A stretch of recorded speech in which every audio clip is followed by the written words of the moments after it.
Good morning all the students. Once again Oxford Union English welcomes you.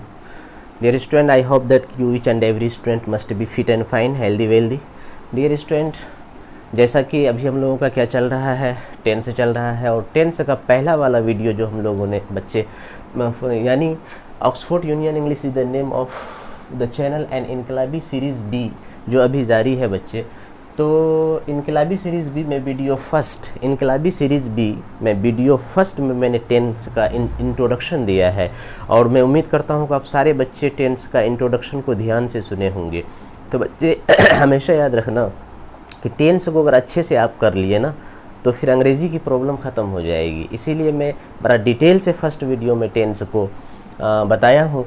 आज बच्चे हम second video के साथ यानी फर्स्ट वीडियो में टेंस का बारे में बताया कि टेंस आया कहाँ से है, ये टेंस होता क्या चीज़ है। और इस बात को हमेशा याद रखना बच्चे कि टेंस है क्या चीज़, तो tense is the different forms of verb, क्रिया की अलग अलग शक्ल है। तो आज देखेंगे कि क्या क्या क्रिया की शक्लें होती है जो अलग अलग मुख्तलिफ टेंस के नाम से जाना जाता है। कभी वो सिंपल प्रेजेंट का नाम से जाना जाएगा, कभी पास्ट कंटिन्यूअस, कभी फ्यूचर इम्परफेक्ट, इस तरीके से। तो बच्चे हमेशा याद रखना कि ये मोस्ट इम्पॉर्टेंट है, tense is suppose to be most important. मैं रिक्वेस्ट करता हूँ बच्चे कि कायदे से इस बात को समझना। टेंस को पूरी जितना 30, 35, 40 वीडियो में मैं टेंस को फिनिश करूँगा और कायदे से आप लोग डेली आधा घंटा करके प्रत्येक वीडियो को देखना, टेंस का प्रॉब्लम ख़त्म हो जाएगा। तो और टेंस में मैंने ये बात बताया था बच्चे कि मैं जो जितने भी famous grammarian of the world है वो कहता है कि दो तरह के टेंस हैं, प्रेजेंट टेंस, पास्ट टेंस। और उसका कारण भी बताया, तो मैं भी कारण को बताया था। लेकिन हमने को कहा था कि ट्रेडिशनल एतबार से हम लोग देखेंगे तो ट्रेडिशनल एतबार से ग्रामर को 3 कैटेगराइजेशन है, प्रेजेंट, पास्ट, फ्यूचर। और मैंने बताया था कि प्रेजेंट का भी 4 सब डिवीज़न है, पास्ट का भी, फ्यूचर का भी। इस तरीके से टेंस कितना हो गया 3 और सबका प्रत्येक का 4 सब डिवीजन है। तो 4 3 जा 12 यानी 12 फॉर्म्स ऑफ वर्ब को हमको टेंस में भरना है। तो जो स्टूडेंट बस हम लोग आते हैं और सबसे पहले देखते हैं कि हमने बताया था कि प्रेजेंट का जो 4 काइंड्स होता है यानी 4 सब डिवीजन जो होता है, तो वो बच्चे हमेशा हम लोग प्रेजेंट को देख रहे हैं अभी। और प्रेजेंट का 4 सब डिवीजन यानी उपभाग होता है, तो उसी तरीके से पास्ट का 4 सब डिवीजन होगा, उसी तरीके से फ्यूचर का। तो सबसे पहले हम लोग प्रेजेंट टेंस को देख रहे हैं। तो याद रखना बच्चे कि प्रेजेंट टेंस का जो 4 सब डिवीजन है, सबसे पहले हम लोग नाम को जान लेते हैं, फिर इसको ज़हन में रखना, फिर एक एक करके हम लोग देखेंगे। तो प्रेजेंट टेंस का जो 4 कैटेगराइजेशन यानी 4 सब डिवीजन है बच्चे, तो उसका पहला का नाम है ये वाला कि प्रेजेंट इंडिफिनिट। पहला यानी 4 काइंड अगर प्रेजेंट टेंस का है तो पहला का नाम है प्रेजेंट इंडिफिनिट। इसी को किसी ग्रामर में सिंपल प्रेजेंट बोलते हैं। तो पहला का नाम आपको याद रहना चाहिए एकदम बिल्कुल, उधर देखना भी नहीं है, बिल्कुल याद रहना चाहिए। प्रेजेंट इंडिफिनिट या simple present, present imperfect, present perfect, present perfect continuous, इस तरीके से। यानी प्रेजेंट इंडिफिनिट यानी इसको सिंपल प्रेजेंट भी बोलते हैं। और दूसरा वाला जो है जी प्रेजेंट कंटिन्यूअस, और इसी प्रेजेंट यानी दूसरा वाला प्रेजेंट कंटिन्यूअस, इसी को किसी ग्रामर में प्रेजेंट इम्परफेक्ट बोलते हैं और इसी को किसी ग्रामर में प्रेजेंट प्रोग्रेसिव। तो तीनों नाम आपको याद रखना है बच्चे। और अगला वाला जो है ये प्रेजेंट परफेक्ट। और ऊपर वाला देखो, अगर ये इम्परफेक्ट तो ये परफेक्ट, यानी इम्परफेक्ट को कंटिन्यूअस भी बोलते हैं और प्रोग्रेसिव भी बोलते हैं। और अगला वाला जो है ये प्रेजेंट परफेक्ट, और किसी ग्रामर में प्रेजेंट परफेक्ट टेंस को हाफ पास्ट टेंस भी कहा जाता है। और हाफ पास्ट टेंस क्यों कहा जाता है, जैसे मैं खाना खा लिया हूँ तो ये प्रेजेंट परफेक्ट है, लेकिन प्रेजेंट परफेक्ट को भी हाफ पास्ट टेंस कहते हैं। तो क्यों कहते हैं इसका डिटेल्स में मैं जब इस टेंस पे आऊँगा तो यहाँ पर बताऊँगा। लेकिन अगला वाला देखो, यानी प्रेजेंट का चौथा वाला जो सब डिवीजन है उसका नाम है प्रेजेंट परफेक्ट कंटिन्यूअस। तो ध्यान रखना बच्चे, प्रेजेंट परफेक्ट तो प्रेजेंट परफेक्ट, लेकिन प्रेजेंट परफेक्ट में भी कुछ कंटिन्यूअस एक्शन होगा, तो मैं यहाँ पर बताऊंगा डिटेल से जब यहाँ आऊँगा। लेकिन अभी सिंपली आप याद रखो कि चौथा वाला सब डिवीजन जो है ये प्रेजेंट परफेक्ट कंटिन्यूअस है। तो इस लिहाज से बच्चे कितना काइंड हो गया प्रेजेंट का 4, यानी 4 सब डिवीजन हो गया। तो क्या क्या याद रखना, present indefinite, present imperfect, present perfect, present perfect continuous. तो इस तरीके से बच्चे हम लोग एक एक तरीके से देखेंगे। ये तो चौथा वाला हो गया, तो सारे को हम एक एक तरीके से देखते हैं। आप अच्छे से ध्यान से समझते जाओ। जितनी भी मार्केट में ट्रांसलेशन की किताबें हैं, पहले तुम यहाँ पर टेंस पढ़ लो, फिर वहाँ पर बनाना। तुमको एक दिन में पूरी किताब को तुम बना दोगे। तो इसीलिए पहले अच्छे से बच्चे टेंस को समझ जाओ, फिर देखना कोई भी दुश्वारी, you will not have to face any difficulty throughout your life, whatever sentences of Hindi will come to you to translate, you can easily translate all the Hindi sentences into English. When your translation would be strong, that means what कि speaking English will be very easy for all of you. That is why. तो अब देखो बच्चे, सारे बच्चे ध्यान से समझना, इसमें कंफ्यूज होने की कोई ज़रूरत नहीं है। प्रेजेंट का 4 सब डिवीजन है, उसी तरह से पास्ट का 4 सब डिवीजन, उसी तरह से फ्यूचर का। प्रेजेंट का जो 4 सब डिवीजन है, तो सबसे पहले मैं इसको यानी प्रेजेंट इंडिफिनिट यानी सिंपल प्रेजेंट पर बात करूंगा। अभी 2-4 क्लास चलेंगे, फिर उसके बाद इस पर आऊँगा, उसके बाद इस पर, उसके बाद इस पर, इस तरह से सिस्टमेटिकली हम लोगों को फ्यूचर तक हम लोग जाएंगे। तो सबसे पहले अभी आज हम बात करेंगे बच्चे प्रेजेंट इंडिफिनिट यानी सिंपल प्रेजेंट का, यानी सिंपल प्रेजेंट या प्रेजेंट इंडिफिनिट की बात आज हम लोग करते हैं। तो गौर से समझना बच्चे।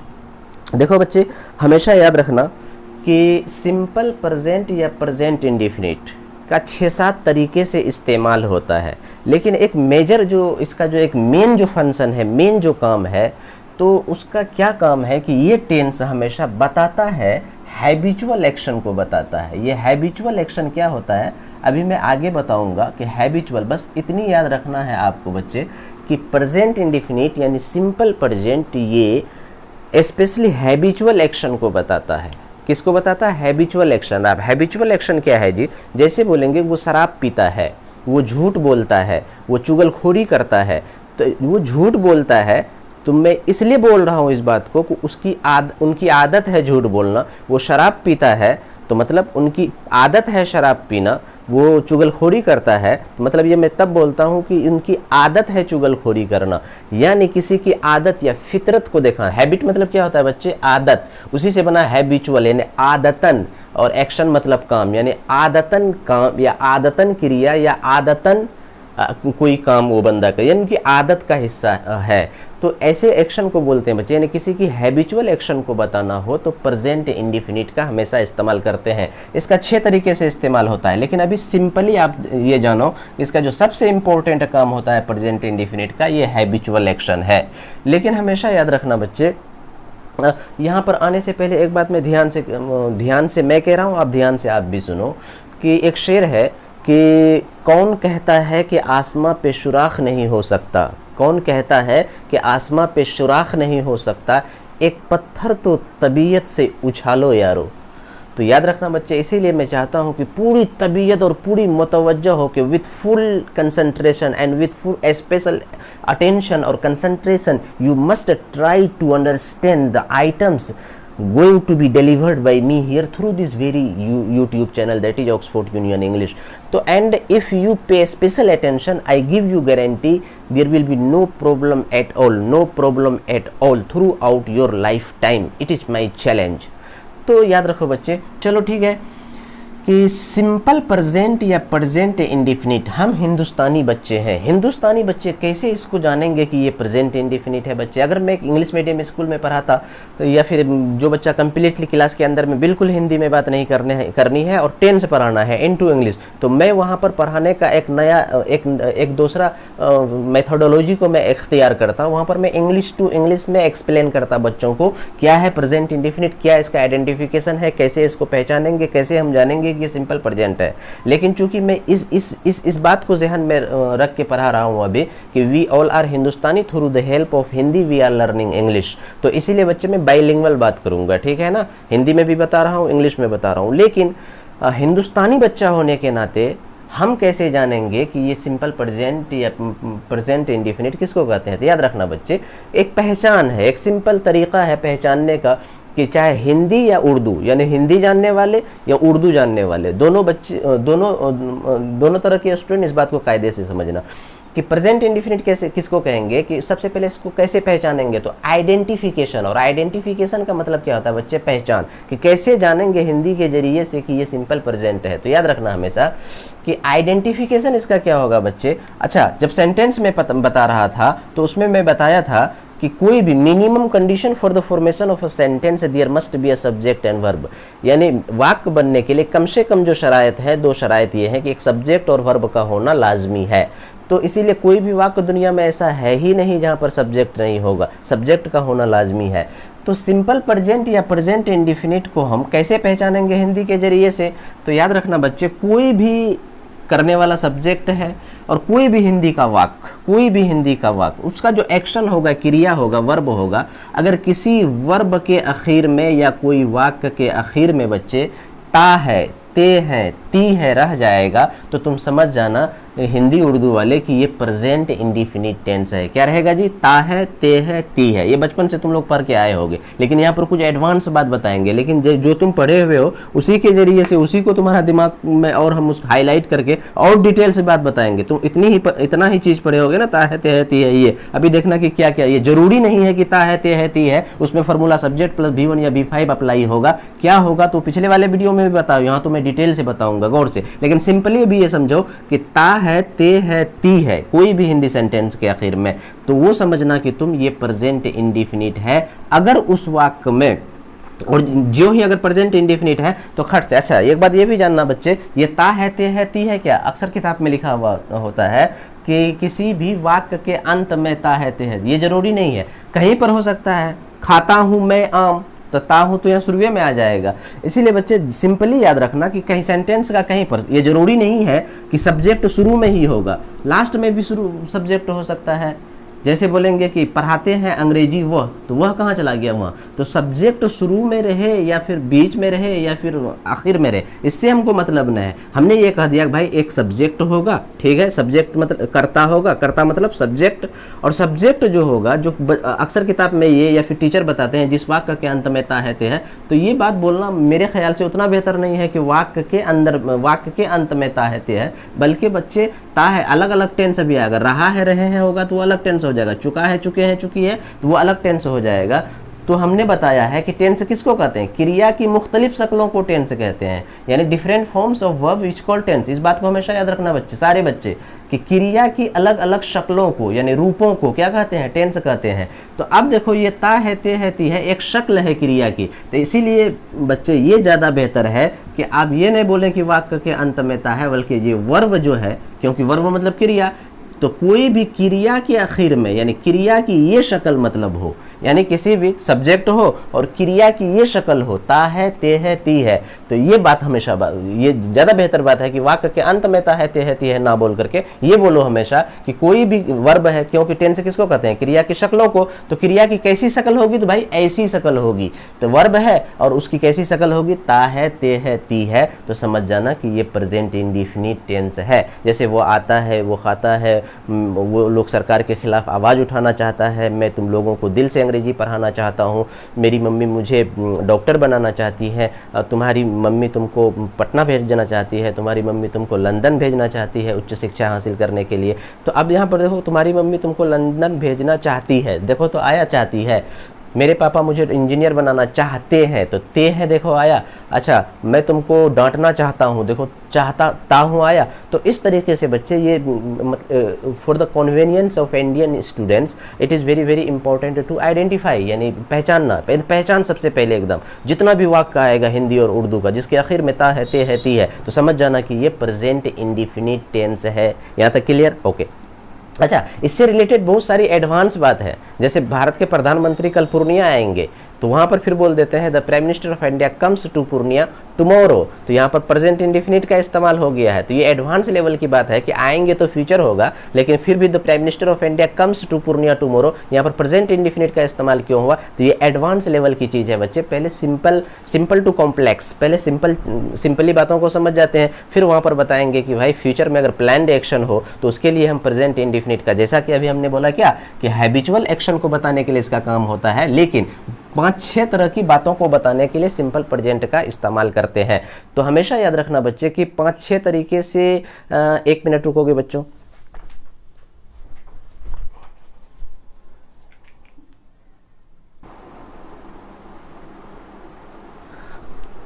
हाँ, तो बच्चों मैं यहाँ बात कर रहा था कि प्रेजेंट इंडिफिनिट सिंपल या फिर प्रेजेंट इंडिफिनिट या सिंपल प्रेजेंट ये हैबिचुअल एक्शन को बताएगा, इसके अलावा और भी इनका काम है। तो अब यहाँ पर डायरेक्ट आते हैं बच्चे, सिंपली पहले समझो कि कोई भी वाक्य जो होगा जो इस फार्मूला को अप्लाई करेगा, यानी इस यहाँ पर जो ये इस आइडेंटिफिकेशन को वो फॉलो करेगा कि वाक्य के अंत में ता है, ते है, ती है, तो आप कुछ भी नहीं सोचेंगे, डायरेक्ट आप फार्मूला अप्लाई करेंगे। तो अब याद रखना बच्चे, तो बोलते हैं क्या स्ट्रक्चर, और स्ट्रक्चर का मतलब हुआ स्ट्रक्चर का मतलब हुआ, अगर मैथमेटिकल कोई चीज़ को हम सोल्व करते हैं तो वहाँ फार्मूला अप्लाई करते हैं, तो लैंग्वेज में मतलब क्या कहते हैं, फार्मूला नहीं बोल करके स्ट्रक्चर का इस्तेमाल करते हैं हम लोग।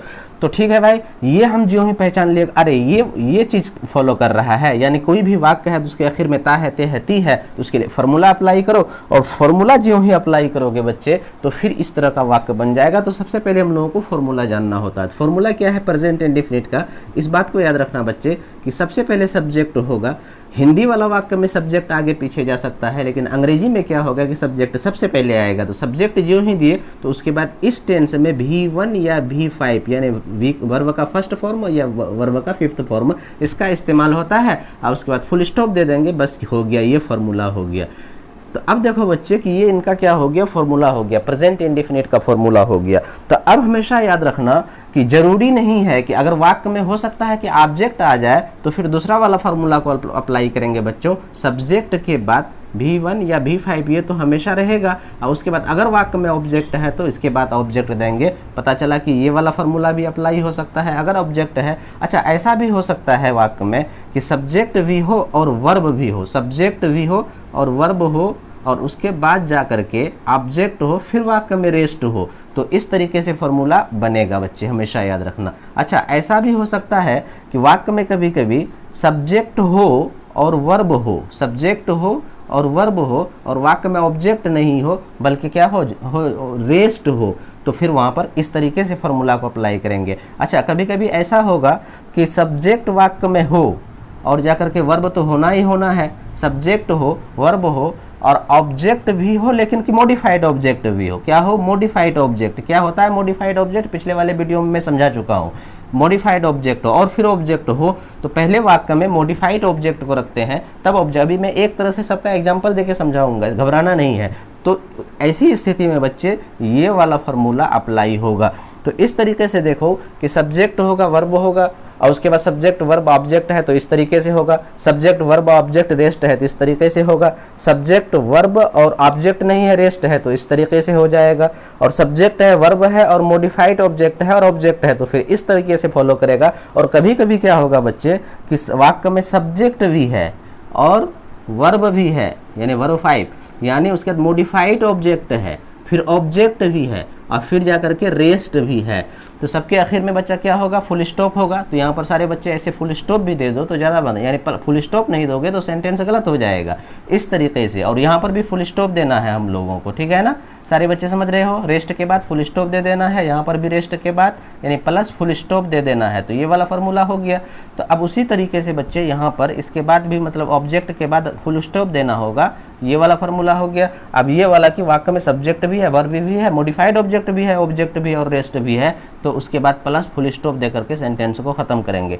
अब यहाँ पर देखो बच्चे, मैं एक एक तरीके से सबको एक्सप्लेन कर रहा हूँ, गौर से समझना। लेकिन उससे पहले एक बात को समझो कि इस टेंस में बच्चे जैसे यहाँ पर V1 या V5, तो इसको समझोगे थोड़ा सा। जैसे मैं बोलूँगा ईट, उसके बाद एट, उसके बाद ईटेन, उसके बाद ईटिंग, ये तो सब बच्चा जान रहे होंगे, और उसके बाद ईट्स, और उसी तरीके ये हो गया बच्चे V1 यानी वर्ब का फर्स्ट फॉर्म, वर्ब का सेकेंड फॉर्म, वर्ब का थर्ड फॉर्म, ये वर्ब का फोर्थ फॉर्म, ये वर्ब का फिफ्थ फॉर्म। तो इसको हमेशा याद रखना बच्चे, ये सेकेंड फॉर्म, ये थर्ड फॉर्म, ये फर्स्ट फॉर्म, ये फोर्थ फॉर्म, ये फिफ्थ फॉर्म। उसी तरीके से गो है, तो गो का V2 क्या होता है आपको याद रखना है, V3 क्या होता है आपको याद रखना है, V4 क्या होता है आपको याद रखना है, V5 क्या होता है आपको याद रखना है। उसी तरीके से बच्चे कम ले लेंगे, एक वर्ब है तो इसका V2 क्या होता है तो केम होता है, और वर्ब थर्ड क्या होता है बच्चे कम ही होता है, और V4 क्या होता है कमिंग होता है, और V5 क्या होता है कम्स होता है। तो ये बात याद रखना हमेशा बच्चे, वर्ब का बेसिक फॉर्म जो होता है उसको V1 बोलते हैं, और V2 आपको याद करना पड़ता है, V3 भी आपको याद करना पड़ता है, और वर्ब 4 आपको याद करना नहीं है। कोई भी बेसिक फॉर्म में ING लग जाता है, ये भी फॉर्म, जैसे ईट से ईटिंग, गो से गोइंग, कम से कमिंग, फाइट से फाइटिंग, राइट से राइटिंग, इस तरीके से बच्चे। तो अब यहाँ पर देखो, और उसके बाद भी वर्ब का फिफ्थ फॉर्म जो है उसको भी याद करने की जरूरत नहीं है, बेसिक फॉर्म में SEIS लग जाता है तो उसको वर्ब 5 बोलते हैं, जैसे ईट से ईट्स, गो से गोज, कम से कम्स। तो याद रखना बच्चे कि प्रेजेंट इंडेफिनिट टेंस में हमेशा और हमेशा सिर्फ ये वाला फॉर्म का इस्तेमाल होता है, यानी वर्ब फॉर्म, यानी वर्ब का फर्स्ट फॉर्म या वर्ब का फिफ्थ फॉर्म। तो ये सब चीज़ इस टेंस में इस्तेमाल नहीं होता है। तो इस बात को याद रखना। बहुत सारे बच्चे को सस्पिशन होता है कि ये वर्ब 1 या वर्ब 5 क्या है। तो अब यहाँ पर समझ रहे हो, वर्ब का बेसिक फॉर्म को क्या कहते हैं, V1 कहते हैं, और वर्ब का फिफ्थ फॉर्म को यहाँ पर देख रहे हो, फिफ्थ फॉर्म यानी एस या एस लग जाएगा, जिसको फिफ्थ फॉर्म बोलते हैं। तो इस टेंस में यानी प्रेजेंट इंडिफिनिट टेंस में सिर्फ V1 या V5 का इस्तेमाल होगा। तो इस तरीके से यहाँ तक क्लियर हुआ सारे बच्चे का। तो अब मैं ये जो फॉर्मूला दिया हूँ बच्चे, इसको सारे को एक्सप्लेन कर रहा हूँ मैं एक एक। ये सारे लिख लिए होंगे तुम लोग सारे बच्चे। अब मैं एग्जाम्पल देके समझा रहा हूँ बच्चे, ध्यान से सारे बच्चे इसको समझना। अब देखना फटाफट तुम लोगों को लगेगा टेंस इतना आसान है। और अगर टेंस तुम्हारे हक में आसान हो गया बच्चे, तो सारा चीज़, सारा चैप्टर का ग्रामर का सारे चैप्टर तुम्हारे लिए समझना बिल्कुल आसान हो जाएगा। तो इस तरीके से यहाँ पर देखो बच्चे, मैं पहला वाला फार्मूला को मैं इसको ये कर रहा हूँ, प्रूफ कर रहा हूँ कि कैसे कैसे होता है। जैसे बोलूँगा बच्चे, एग्जाम्पल, सबका एग्जाम्पल मैं दे रहा हूँ, गौर से देखना सारे बच्चे। पहला वाला का एग्जाम्पल दे रहा हूँ अभी। क्या है कि सब्जेक्ट होगा, वर्ब होगा। जैसे वह मुस्कुराती है, वह मुस्कुराती है, बस वो मुस्कुराती है, एक वाक्य है। देखो ता है या ती है आया अंत में, यानी वर्ब के आखिर में मुस्कुराना, मुस्कुराना से क्या बन गया, मुस्कुराती है। तो वर्ब के फॉर्म को ही क्या कहते हैं, टेंस। तो देखो इसको फॉलो कर रहा है, ता है, ते है, ती है, ती है आया यहाँ पर। तो वह मुस्कुराती है, तो यहाँ पर गौर से देखो बच्चे, ये वह क्या है, सब्जेक्ट है, और मुस्कुराना से बना है, मुस्कुराती है, तो ये क्या है, वर्ब है। तो इसमें क्या है, सिर्फ सब्जेक्ट है, वर्ब है। तो ये वाला फार्मूला को अप्लाई करेंगे और बाद में फुल स्टॉप दे देंगे। इस तरीके से सबसे पहले सब्जेक्ट कौन, सबसे पहले फार्मूला क्या है, सब्जेक्ट दो, उसके बाद वर्ब दो। सब्जेक्ट कौन है, वह, और मुस्कुराती है, कोई लड़की है, जिसका मतलब इसके लिए इस्तेमाल क्या होगा, सी। और ये बच्चा खत्म हो गया। अब बच्चा मुस्कुराना, मुस्कुराना का अंग्रेजी होता है स्माइल, तो सी स्माइल्स। अब यहाँ पर स्माइल्स क्यों लग गया, यहाँ पर V5 का प्रयोग किया बच्चे, वो बाद में बताऊंगा कि ये थर्ड पर्सन सिंगुलर नंबर है। थर्ड पर्सन सिंगुलर नंबर के साथ में हमेशा V5 का इस्तेमाल होता है। तो सब्जेक्ट हो गया, अब जाकर के ये वर्ब हो गया यहाँ पर, और उसके बाद क्या है, फुल स्टॉप। तो ये वाक्य बच्चा हो गया, ठीक है। उसी तरीके से अगर मैं बोलूँ कि वह हंसता है, वह हंसता है या हंसती है। तो अब यहाँ पर देखो बच्चा, ता है आया, तो देखो यहाँ पर ता है, तो ये सब्जेक्ट है और ये वर्ब है, ये सब्जेक्ट है, ये वर्ब है। वो हंसता है, तो वह मर्द है कोई, तो वह का अंग्रेजी यहाँ पर हो जाएगा ही, यानी इस पर सबसे पहले सब्जेक्ट, उसके बाद वर्ब दो। वर्ब कौन है, हंसना। हंसना का अंग्रेजी होता है बच्चे लाफ। तो ये थर्ड पर्सन सिंगुलर नंबर है, यहाँ पर एस लगेगा। तो इस तरीके से वाक्य हो गया। ये तो हो गया बच्चे ये वाला फार्मूला, ठीक है। अब देखो ये वाला फार्मूला, सब्जेक्ट हो, वर्ब हो, ऑब्जेक्ट भी हो। जैसे बोलेंगे एक वाक्य की, वह मुझे पढ़ाती है, वह मुझे पढ़ाती हैं या है, कुछ भी। तो अब यहाँ गौर से देखो बच्चे कि वह सब्जेक्ट है और जाकर के मुझे ऑब्जेक्ट है, और ये वाला जो है ये वर्ब है। तो अब यहाँ पर देखो कि सब्जेक्ट भी है, वर्ब भी है और ऑब्जेक्ट भी है। तो सबसे पहले हम फार्मूला क्या है कि ये वाला को अब बता रहे हैं, गौर से समझना कि सबसे पहले सब्जेक्ट कौन है, वह मुझे पढ़ाती है, तो कोई लड़की है, तो इसका यानी लेडी है, इसके लिए क्या सी का प्रयोग करेंगे। तो सबसे पहले सब्जेक्ट देंगे, सब्जेक्ट क्या है बच्चे, सी। तो ये बच्चा खत्म। उसके बाद फार्मूला है कि वर्ब दीजिए, तो इसमें वर्ब कौन है, पढ़ाना। पढ़ाना का अंग्रेजी क्या होता है, टीच। तो वर्ब क्या है, टीच। तो और ये थर्ड पर्सन सिंगुलर नंबर है, इसीलिए इसमें ईएस लग जाएगा। तो पता चला कि वर्ब भी खत्म हो गया। अब उसके बाद बचा क्या बच्चे, फार्मूला क्या है, ऑब्जेक्ट, यानी यहाँ पर इसके बाद फुल स्टॉप होगा। तो यहाँ पर देखो वो मुझे पढ़ाती है, तो सब्जेक्ट खत्म, वर्ब खत्म, यानी यहाँ तक हम लोगों का खत्म हो गया। अब बचा क्या वाक्य में बच्चे, ऑब्जेक्ट बचा। तो ऑब्जेक्ट क्या है, मुझे, और मुझे का अंग्रेजी क्या होता है, मी। तो इस तरीके से ऑब्जेक्ट भी खत्म हो गया। पता चला सब्जेक्ट, वर्ब, ऑब्जेक्ट। अब बचा क्या, फुल स्टॉप दे देंगे, वाक्य हो गया। यहाँ तक उम्मीद करते हैं सारे बच्चे समझ गए होंगे अच्छे से। अब देखो बच्चे कि ये सारी चीज़ों को बुनियादी चीज़ें हैं, इसको गौर से समझना कि वह मुझे अंग्रेजी पढ़ाती है, जिसका मतलब है कि ऑब्जेक्ट आ गया, तो ये वाला फार्मूला अप्लाई करेंगे। और ऊपर वाला में ऑब्जेक्ट नहीं था, तो ये वाला फार्मूला को अप्लाई किए। तो ये दोनों स्ट्रक्चर कायदे से हम उम्मीद करते हैं कि सारे बच्चे समझ गए। अब अगला वाला स्ट्रक्चर को देखो बच्चे, ये वाला कि सब्जेक्ट भी हो, वर्ब भी हो, ऑब्जेक्ट भी हो, रेस्ट भी हो। तो जैसे ऊपर फटाफट तुम लोग लिखते जाओगे, मैं समझाता जा रहा हूँ, इसको समझ गए और अच्छे से राइट डाउन कर लो। अगला वाला एग्जाम्पल देखो बच्चे, यानी थर्ड वाला स्ट्रक्चर को मैं इसका एग्जाम्पल दे रहा हूँ, गौर से समझना। क्या है बच्चे ये थर्ड वाला कि सब्जेक्ट भी हो, वर्ब भी हो, ऑब्जेक्ट भी हो, रेस्ट। जैसे मैं बोलूँगा कि मैं तुम लोगों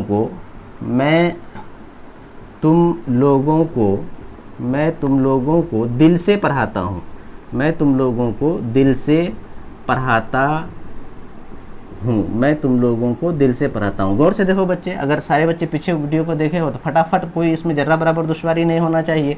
पढ़ाता हूँ, ता हूँ आया, तो फट से सबसे पहले अप्लाई करेंगे कि हाँ ये सिंपल प्रेजेंट टेंस है। जो ही पता चला कि ये सिंपल प्रेजेंट टेंस है तो फार्मूला फट से अप्लाई करेंगे। फार्मूला नीचे दिया हुआ है। तो इसमें देखो बच्चे, ये सब्जेक्ट है और पढ़ाता हूँ ये वर्ब है और तुम लोगों को ये ऑब्जेक्ट है और दिल से ये रेस्ट है। तो देखो सब्जेक्ट भी आया, वर्ब भी, ऑब्जेक्ट भी, rest. Subject, verb, object, rest. तो पता चला कि ये वाला फार्मूला को अप्लाई करेंगे। तो सबसे पहले फार्मूला क्या है कि सब्जेक्ट दीजिए। सब्जेक्ट कौन है जी? यहाँ पर मैं, और मैं का अंग्रेजी होता है आई, तो ये बच्चा खत्म। उसके बाद वर्ब, वर्ब कौन है? पढ़ाना। पढ़ाना का अंग्रेजी क्या हो जाए बच्चा? टीच। टीच। और ये फर्स्ट पर्सन सिंगुलर नंबर है, इसीलिए क्या कहते हैं, इसके साथ में V1 का प्रयोग होगा। तो इस बात को याद रखना, कहीं V1 होगा, कहीं V5 होगा। तो कहाँ होगा V1, कहाँ होगा V5, मैं इसका फॉर्मूला बता दूंगा, बस उसको याद रखना। हमेशा हमेशा के लिए प्रॉब्लम खत्म। लेकिन मैं अभी इस फार्मूला को सिर्फ अप्लाई कर रहा हूँ और बता रहा हूँ, प्रूफ कर रहा हूँ कि देखो इस तरीके से होता है। तो गौर से समझना। तो पता चला वर्ब खत्म हो गया बच्चे। तो अब उसके बाद ऑब्जेक्ट। ऑब्जेक्ट इस वाक्य में क्या है? तुम लोगों को। तुम लोगों का अंग्रेजी क्या होता है जी? यू। तो ये बच्चा खत्म हो गया। सब्जेक्ट, वर्ब, ऑब्जेक्ट खत्म। अब वाक्य यहाँ क्या बचा जी? रेस्ट। रेस्ट कौन है? दिल से। और दिल से का अंग्रेजी फ्रॉम हार्ट नहीं लिखना बच्चे, एट हार्ट। At heart. तो पता ये चला कि ये वाक्य खत्म हो गया है बिल्कुल। आखिर में फुल स्टॉप है, फुल स्टॉप दे दिए, हो गया वाक्य। पता चला कि ये वाला फार्मूला खत्म हो गया बच्चे। ठीक है, यानी ये वाला फार्मूला के हिसाब से ये बना। एक एग्जांपल फिर देता हूँ कि वह क्लास में मुझे तंग करती है। गौर से देखना, वह क्लास में मुझे तंग करती है। गौर से समझना इस वाक्य को बच्चे, कि वह क्लास में मुझे तंग करती है। तो यहाँ पर देखो गौर से, अगर पिछले वाले वीडियो को देखे हो, सबसे पहले सब्जेक्ट, वर्ब, ऑब्जेक्ट को गौर से चुनो कि वह क्लास में मुझे तंग करती है। तो तंग करती है वर्ब, और मुझे ये ऑब्जेक्ट, और क्लास में ये रेस्ट। पता चला सब्जेक्ट है, वर्ब है, ऑब्जेक्ट है, रेस्ट है। तो कौन वाला फार्मूला? यही वाला फार्मूला अप्लाई होगा। तो इस तरीके से बच्चे, सबसे पहले सब्जेक्ट, उसके बाद वर्ब। सब्जेक्ट कौन है? वह करती है, मतलब सी। तो सी हो गया। और उसके बाद बच्चे क्या है फार्मूला कि वर्ब दीजिए। वर्ब कौन है? तंग करना। तंग करना का डिस्टर्ब, सी डिस्टर्ब। अब यहाँ पर ये थर्ड पर्सन सिंगुलर नंबर है, इसलिए V5 का प्रयोग होगा। तो पता चला वर्ब खत्म। उसके बाद ऑब्जेक्ट। ऑब्जेक्ट कौन है जी? फार्मूला में देखो यहाँ पर ऑब्जेक्ट, उसके बाद ऑब्जेक्ट कौन है? मी, यानी मुझे। मुझे का अंग्रेजी क्या होता है? मी। तो ये बच्चा खत्म। अब बच्चा क्या फार्मूला है जी? कि रेस्ट। रेस्ट कौन है? क्लास में। क्लास में रेस्ट है, बताए हैं पिछले क्लास में। तो in the class, in the class. तो इस तरीके से देखो बच्चे, लास्ट में क्या है? Full stop. फुल स्टॉप दे दिया, सेंटेंस हो गया। तो पता ये चला बच्चे कि तुमको दिमाग लगाना होगा कि ये वाला फार्मूला अप्लाई होगा, कि ये वाला फार्मूला अप्लाई होगा, कि ये वाला फार्मूला अप्लाई होगा। उससे पहले तुमको उन चीज़ों पर दिमाग लगाना होगा। मैं जो 25 वीडियोज़ डाल चुका हूँ, 25 वीडियो डाल चुका हूँ, उसमें बताया हूँ कि पिछले वाले वीडियो में सब कुछ subject, verb, object, modified object, complement, इन चीज़ों को बता के रखा हूँ। अगर उन चीज़ों पर पकड़ नहीं है तो टेंस से समझना दुश्वारी होगी। इसीलिए मैं रिक्वेस्ट करता हूँ सारे बच्चे को, 25 वीडियो दिया हुआ है, यानी इनकलाबी सीरीज ए में लगभग 25 वीडियो दिया हुआ है। मैं वहाँ पर सारी चीज़ों को बताया हूँ कि कौन मॉडिफाइड ऑब्जेक्ट होता है, कौन रेस्ट होता है, कौन वर्ब होता है, कैसे होता है, उन सारी बातों को। इसीलिए मैं ये उम्मीद रखता हूँ कि सारे बच्चे उसको पहले देखोगे, फिर इसको देखोगे तो मज़ा आ जाएगा और टेंस तुम्हारे लिए बच्चा का खेल हो जाएगा। पूरी ट्रांसलेशन की किताब लेके सुबह बैठोगे, शाम तक पूरी ट्रांसलेशन की किताब को तुम ट्रांसलेट कर दोगे बहुत आसानी से। अब देखो बच्चे, अगले वाले फार्मूला पर आते हैं हम लोग कि कुछ ऐसा वाक्य होगा कि जहाँ पर ऑब्जेक्ट नहीं होगा, सब्जेक्ट होगा, वर्ब होगा, खाली रेस्ट होगा और ऑब्जेक्ट नहीं होगा। जैसे बोलेंगे कि एक एग्जाम्पल है कि वह क्लास में मुस्कुराती है। गौर से देखना कि वह क्लास में मुस्कुराती है। तो सबसे पहले देखो जी, वो क्लास में मुस्कुराती है, तो ती है आया, ये मतलब ये प्रेजेंट इंडिफिनिट है और प्रेजेंट इंडिफिनिट है तो इसमें देखेंगे कि कौन वाला फार्मूला अप्लाई होगा। तो यहाँ पर देखो कि वह क्या है, सब्जेक्ट, क्लास में क्या है जी, रेस्ट, और मुस्कुराती है वर्ब। इस वाक्य में ऑब्जेक्ट है ही नहीं, तो पता चला कौन वाला फार्मूला अप्लाई करेंगे, ये वाला कि सब्जेक्ट, वर्ब और रेस्ट। तो क्योंकि इसमें ऑब्जेक्ट नहीं है तो अब यहाँ पर देखेंगे बच्चे कि सबसे पहले क्या है फार्मूला के, सब्जेक्ट दो, वर्ब दो। सब्जेक्ट कौन है, वह का अंग्रेजी क्या होता है, मुस्कुराती है, इसका मतलब कोई लेडी है तो मतलब सी या कोई लड़की है, तो ये खत्म हो गया। उसके बाद वर्ब देंगे, वर्ब कौन है जी, मुस्कुराना। मुस्कुराना का अंग्रेजी क्या होता है, स्माइल, और सी जो है थर्ड पर्सन सिंगुलर नंबर है इसीलिए स्माइल हो। पता चला ये खत्म हो गया। अब उसके बाद फार्मूला क्या है बच्चे की, रेस्ट है। रेस्ट क्या है, क्लास में, तो इन द क्लास, इस वाक्य में ऑब्जेक्ट नहीं है। तो ये तो इस तरीके से लास्ट में क्या देंगे बच्चे, फुल स्टॉप दिए, वाक्य सही हो गया। देखो बच्चे यहाँ पर ये बात याद रखना, सी स्माइल्स इन द क्लास, ये जानना इसलिए जरूरी है कि ये वाला सेंटेंस जो है पैसिव वॉइस में नहीं बनेगा, क्योंकि जिस वाक्य में ऑब्जेक्ट नहीं आता है उसका पैसिव वॉइस जनरली नहीं किया जाता है। इसलिए सी स्माइल्स इन द क्लास अगर कोई दे दे कि इसका पैसिव वॉइस बनाओ तो it can never be transferred into passive voice, क्योंकि इस वाक्य में ऑब्जेक्ट नहीं है। तो ये आपको पहचानना है कि ये वाक्य में सब्जेक्ट है, ये क्या है, वर्ब है, ये क्या है जी, रेस्ट है। इस वाक्य में ऑब्जेक्ट है ही नहीं, इसीलिए इसका पैसिव वॉइस नहीं बनेगा। मैं उम्मीद करता हूँ कि यहाँ तक सारे बच्चे समझ गए होंगे। अब आगे वाला एग्जाम्पल देखो बच्चे, मैं इस पर काम कराऊंगा डिटेल से, अभी मैं सिर्फ फार्मूला को समझा रहा हूँ, गौर से फार्मूला को समझना सारे बच्चे, ठीक है ना। और देखना कितना आसान हो जाएगा टेंस, तुम इमेजिन भी नहीं कर सकते हो कि टेंस इतना आसान है। अब आगे देखो जी, कुछ वाक्य ऐसा होगा कि जिसमें सब्जेक्ट होगा, वर्ब होगा और मॉडिफाइड ऑब्जेक्ट होगा और ऑब्जेक्ट होगा जाकर के। जैसे एग्जाम्पल देखो कि वह मुझे पढ़ाना चाहता है, वह मुझे पढ़ाना चाहता है। तो गौर से देखना बच्चे यहाँ पर कि वह क्या है, सब्जेक्ट है, और चाहता है क्या, वर्ब है, और मुझे क्या है, ऑब्जेक्ट है। बताए थे कि जब वाक्य में दो वर्ब आ जाए, पढ़ाना और चाहना दो वर्ब है, और जिस वर्ब के आखिर में ना या के लिए, के वास्ते, के हेतु, ये सारी बातों के पीछे बता चुका हूँ कि वाक्य में दो वर्ब हो, ये भी वर्ब है पढ़ाना और ये भी वर्ब है चाहना, तो दो वर्ब आ जाए जिस वर्ब के आखिर में ना या के लिए, के वास्ते, के हेतु, के सिलसिले में रहे, जब तक उसको वर्ब नहीं मान करके MO यानी मॉडिफाइड ऑब्जेक्ट बोलते हैं। और मॉडिफाइड का मतलब हमने बताया था कि पढ़ाना, जैसे पढ़ाना का अंग्रेजी क्या है जी, टीच, तो मॉडिफाइड का मतलब हुआ कि वो टीच से पहले टू लगा देंगे तो उसको मॉडिफाइड हो जाए। और मॉडिफाइड क्या होता है, मैं finite verb, non finite verb में डिटेल से बताऊंगा, लेकिन यहाँ सिंपली इसको MO मतलब वह मॉडिफाइड ऑब्जेक्ट की तरह काम कर रहा है। ये ऑब्जेक्ट तो नहीं है, लेकिन ये जस्ट तरह थोड़ा थोड़ा ऑब्जेक्ट की तरह, इसीलिए इसको मॉडिफाइड ऑब्जेक्ट बोलते हैं।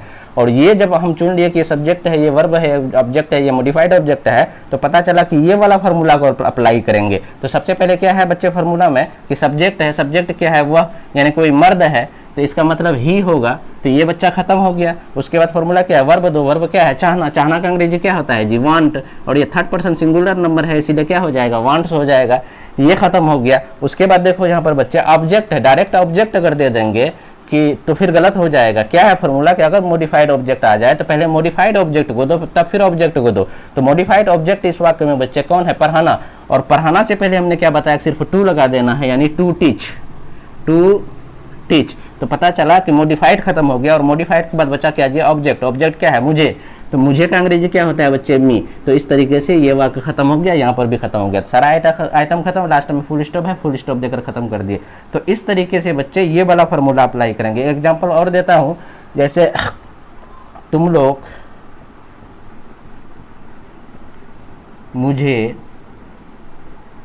तंग करना चाहते हो, तुम लोग मुझे तंग करना चाहते हो। तो गौर से देखो यहाँ पर कि तुम लोग सब्जेक्ट है, यहाँ तक तुम लोग सब्जेक्ट है, चाहते हो और तंग करना, दो वर्ब आया, तो ये क्या हो जाएगा, मॉडिफाइड हो जाएगा। ये वर्ब है और मुझे क्या है, ऑब्जेक्ट। तो इसमें भी क्या आया, सब्जेक्ट आया, वर्ब आया, ऑब्जेक्ट आया, मॉडिफाइड आया, यानी सब्जेक्ट वर्ब मॉडिफाइड ऑब्जेक्ट। तो सब्जेक्ट वर्ब मॉडिफाइड ऑब्जेक्ट, पता चला बच्चे यही वाला फार्मूला अप्लाई करेंगे यहाँ पर।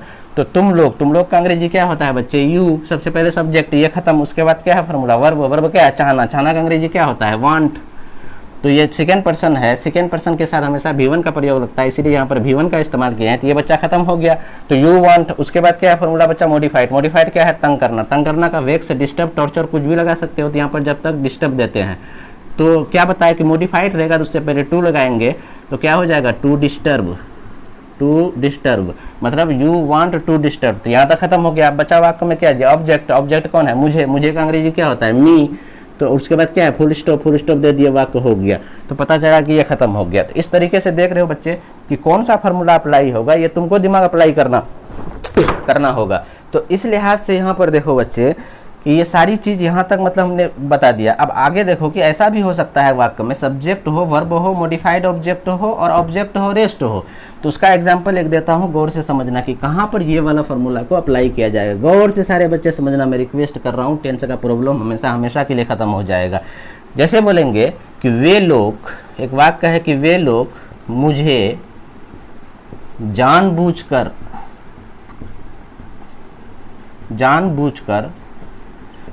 तंग करना चाहते हैं, जानबूझकर तंग करना चाहते हैं। तो गौर से देखो बच्चे कि वे लोग तंग करना चाहते हैं मुझे जानबूझकर। तो गौर से देखो, ये सारी बातों को मैं चुना चुका हूँ। पहले बता तो हूँ subject verb object modified rest ये सब चुनने के लिए। तो अब यहाँ पर देखो कि वे लोग सब्जेक्ट है और चाहते हैं वर्ब है और ये मॉडिफाइड ऑब्जेक्ट है और ये मुझे ऑब्जेक्ट है और ये जाकर के रेस्ट है। तो पता चला कि इस वाक्य में इतना चीज़ आ गया, यानी सब्जेक्ट आ गया, वर्ब मॉडिफाइड और उसके बाद ऑब्जेक्ट, उसके बाद रेस्ट। देखो subject verb modified object rest. पता चला कि ये वाला फार्मूला को तुमको बच्चे अप्लाई करना होगा। अगर इस वाले फार्मूला को अप्लाई करके इस ट्रांसलेशन को बनाते हो तो देखो यहाँ पर सबसे पहले वे लोग का अंग्रेजी क्या होता है जी, यानी सब्जेक्ट क्या है, दे। यहाँ पर सब्जेक्ट सबसे पहले तो सब्जेक्ट दिए और उसके बाद वर्ब है, तो सब्जेक्ट यहाँ पर खत्म हो गया। वर्ब कौन है जी, चाहना। चाहना का अंग्रेजी क्या होता है, वांट। तो पता चला कि ये बच्चा खत्म। और उसके बाद मॉडिफाइड, मॉडिफाइड क्या है, तंग करना। तंग करना का फिर क्या होगा जी, to disturb. They want to disturb, पता चला ये खत्म हो गया। उसके बाद फॉर्मूला क्या है, ऑब्जेक्ट दो। ऑब्जेक्ट कौन है जी, मुझे। और मुझे का अंग्रेजी क्या होता है, मी। तो पता चला कि ये खत्म। अब देखो वाक्य में बचा क्या, रेस्ट बचा। रेस्ट इसमें कौन है जी, जानबूझकर। जानबूझकर ये क्या है, रेस्ट है। क्यों है रेस्ट, मैं बता चुका हूँ पिछले वीडियो में। और जानबूझकर का अंग्रेजी होता है इंटेंशनली। इंटेंशनली। तो इस तरीके से देखो बच्चे, आखिर में रेस्ट दे दिया, आखिर उसके बाद क्या है, फुल स्टॉप। फुल स्टॉप दे दिया, वाक्य बन गया। तो इस तरीके से तो बच्चे याद रखना कि ये आप कौन वाला फार्मूला अप्लाई होगा, तुमको दिमाग लगाना होगा। और सबसे पहले आइडेंटिफिकेशन को पहचान को जानना होगा कि ता है, ते है, ती है वाक्य में, तो समझ जाएंगे प्रेजेंट इंडेफिनिट। और जो ही प्रेजेंट इंडेफिनिट में देखेंगे इस वाक्य में क्या सिर्फ सब्जेक्ट या वर्ब है तो ये वाला लगाएंगे। सब्जेक्ट वर्ब ऑब्जेक्ट है, ये वाला लगाएंगे। सब्जेक्ट वर्ब ऑब्जेक्ट रेस्ट है, ये वाला लगाएंगे। सब्जेक्ट है, वर्ब है, ऑब्जेक्ट नहीं है लेकिन रेस्ट है तो ये वाला लगाएंगे। सब्जेक्ट भी है, वर्ब भी है, मॉडिफाइड ऑब्जेक्ट भी है, ऑब्जेक्ट भी है तो ये वाला लगाएंगे। और सब्जेक्ट भी है, वर्ब भी है, मॉडिफाइड ऑब्जेक्ट भी है, ऑब्जेक्ट भी है, रेस्ट है तो ये वाला फार्मूला को अप्लाई करेंगे। तो यहाँ तो इस तरीके से बच्चे मैं उम्मीद करता हूँ कि एकदम बिल्कुल सिस्टमेटिकली तुम वीडियो को देखते जाओ, नोट्स बनाते जाओ, उसको रिवीजन करते जाना। अंग्रेजी बोलना अगर तुम्हारे लिए आसान नहीं होगा तो फिर तुम कमेंट में करके बोलना सर आप झूठ बोल रहे हैं। लेकिन मैं कहता हूँ अभी तक जितने ट्रांसलेशन की किताबें लिखी गई है मार्केट में बच्चे, इस तरीके से किसी भी किताब में समझाया हुआ नहीं है। मैं चैलेंज के साथ कहता हूँ आप तुम किताब को खरीद करके देखो, कहीं पर इस तरह की बातें नहीं है। मैं उम्मीद करता हूं कि इन सारी चीज़ों को तुम समझ जाओगे तो दुनिया में कभी ज़िंदगी भर कोई ट्रांसलेशन की किताब देखने की ज़रूरत नहीं पड़ेगी। तुम बेस्ट जितनी भी ट्रांसलेशन की किताब लिखी गई है उससे ज़्यादा बेहतरीन किताब बच्चे तुम लिख सकते हो। मैं उम्मीद करता हूं कि सारे बच्चे इसको ज़्यादा से ज़्यादा सब्सक्राइब करोगे और ज़्यादा से ज़्यादा शेयर करोगे, ज़्यादा से ज़्यादा बच्चों तक पहुँचाओगे, ताकि जो बच्चे कभी अंग्रेजी के अच्छे टीचर नहीं मिले हैं वो घर बैठे अंग्रेजी बिल्कुल वो दुरुस्त कर सकता है। मैं उम्मीद करता हूँ कि बच्चे सारे बच्चे अच्छे से समझ जाना। और एक शेर के साथ मैं आज का वीडियो ख़त्म करता हूँ कि दिल बदल सकते हैं, जज्बात बदल सकता है। दिल बदल सकते हैं, जज्बात बदल सकता है। मुल्क के फिक्र ख्यालात बदल सकता है। दौरे जदीद के दिन वो रात बदल सकते हैं। तुम बदल जाओ तो यारो हालात बदल सकते हैं। Thank you very much, wishing you all the best.